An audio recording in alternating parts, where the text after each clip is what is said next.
കൊച്ചു കുഞ്ഞിനെ എന്ന പോലെ ആണ്. അത്രമാത്രം മെറ്റിക്കുലസ് ആയിട്ട് വേണം അത് ഹാൻഡിൽ ചെയ്യാൻ. മെറ്റീരിയൽ ഓബ്ജക്റ്റ് എന്ന് പറഞ്ഞു കഴിഞ്ഞാൽ മഴയും വെയിലും ഒന്നും ചൂടും തണുപ്പും ഒന്നും അടിക്കാതെ വളരെ പ്രിസർവ് ചെയ്ത് വെച്ചാൽ മാത്രമേ, അതാണ് ഞാൻ പറഞ്ഞത് കുട്ടിയുടെ എക്സാമ്പിൾ പറയാൻ കാരണം. അത്രമാത്രം കെയർഫുള്ളായിട്ടല്ലേ നമ്മൾ ഹാൻഡിൽ ചെയ്യുക. അങ്ങനെ ഹാൻഡിൽ ചെയ്താൽ മാത്രമേ അതിൻ്റെ ഒറിജിനൽ സ്റ്റേറ്റിൽ നമുക്ക് പരിശോധിക്കാൻ കഴിയുള്ളൂ.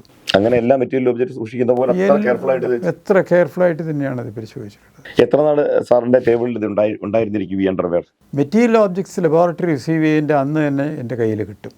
ആ റിപ്പോർട്ട് കൊടുക്കുന്നത് വരെ, റിപ്പോർട്ട് കൊടുത്ത് ഈ മെറ്റീരിയൽ ഓബ്ജക്റ്റ് തിരിച്ച് ഇൻവെസ്റ്റിഗേറ്റിംഗ് ഓഫീസേഴ്സ് പറഞ്ഞിട്ടോ അല്ലെങ്കിൽ കോടതി റീകോൾ ചെയ്ത് തിരിച്ച് കൊണ്ടുപോകുന്നത് വരെ എൻ്റെ കയ്യിലിരിക്കും. ഇതങ്ങനെ ഒരു ശ്രമകരമായ വലിയ എഫർട്ട് എടുത്ത് ചെയ്യേണ്ട ഒരു എക്സാമിനേഷൻ ആയിരുന്നു?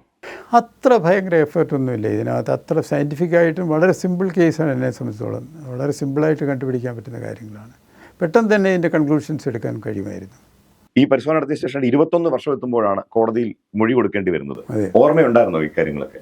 ഈ കാര്യങ്ങൾ കുറേയൊക്കെ ഓർമ്മയിൽ നിന്ന് വരും. പിന്നെ ഉള്ളത് വർക്ക്ഷീറ്റും ഒക്കെ ഉണ്ട് ഇതിൽ. അന്ന് ചെയ്യുമ്പോൾ റിപ്പോർട്ട് കൊടുക്കുന്ന അതിനകത്തും എല്ലാ ഡീറ്റെയിൽസും forensic report should be self explanatory ആയിരിക്കണം. അതിനകത്ത് നോക്കിയ പോയിൻറ്റ്സൊക്കെ നോക്കി തന്നെ നോക്കുന്ന ആളിന് മനസ്സിലാക്കാൻ കഴിയണം. അതുകൊണ്ട് ആ റിപ്പോർട്ടിൽ അതിനകത്ത് ഡീറ്റെയിൽസ് ഉള്ളത് അത് മതി, അത് വെച്ച് കൺക്ലൂഷൻ പറയാൻ പറ്റും.